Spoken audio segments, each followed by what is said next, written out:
Everybody loves a good UFO story, and especially if there's the possibility of a conspiracy.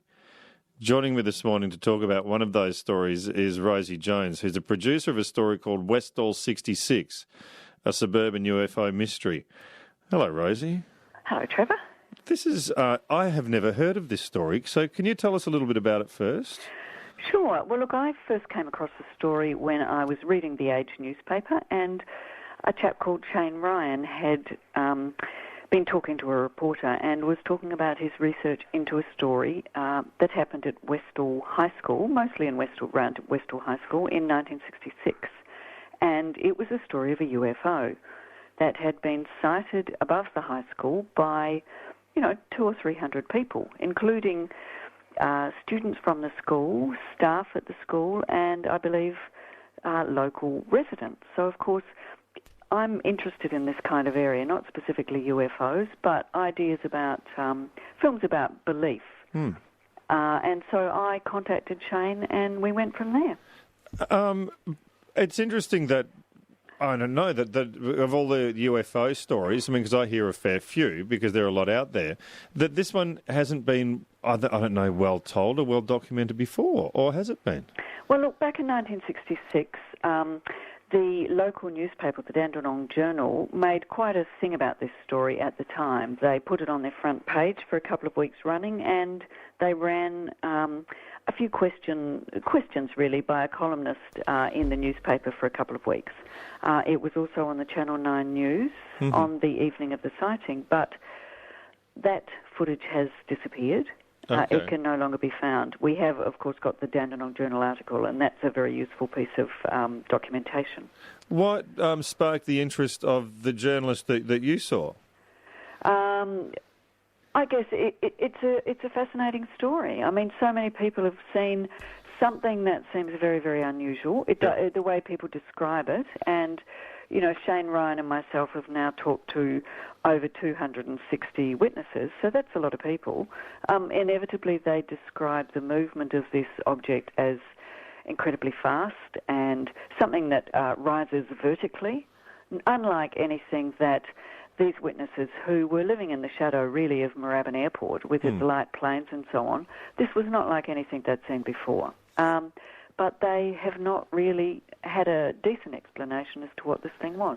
What exactly did they see? Was it close? Was it far away? And it was during the day? It was around about 11 o'clock in their recess. Some students were out on the playing fields and others were inside the classroom. A cry went out, flying saucer in the sky, because it was, at the time, the Cold War, the space race, all of those things. People were very aware of flying saucers, and there were lots of reports. So the cry went out, people came running, there was a big rush to see what this thing in the sky was. Some people describe seeing it at fairly close range, taking off. Some people say it landed on the school property, others say that's not possible. It hovered, most people agree, it hovered for about 20 minutes around the school. There was an area called the Grange Reserve, which was very close to the school, which was on the fringes of Melbourne at the time. This object appeared to land behind these pine trees.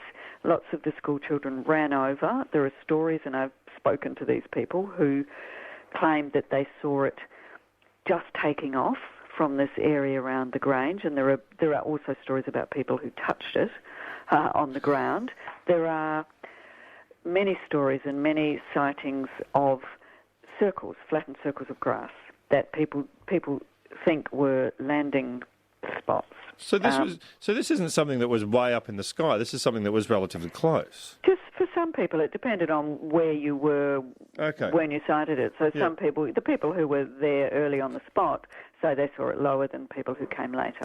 So it kind of changed its position in the sky. It was also apparently circled by up to 5 light aircraft. Was there any report of that? Yes, that's in the Dandenong Journal. They named one pilot in the Dandenong Journal who I tried to catch up with, but unfortunately he'd passed away. I did find his widow. And I have tried, to speak to plenty of people at Moorabbin Airport and other places. I found air traffic controllers, but we haven't been able to locate the pilots who were actually in the sky at the time. It's a very slippery story in that respect. It's very hard to find documentary evidence if what you take as documentary evidence is something written. Is there any visual record at all left anymore? What do you mean?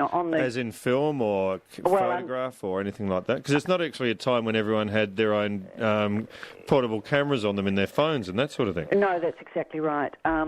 Unfortunately, as I've said, the Channel 9 news report has disappeared.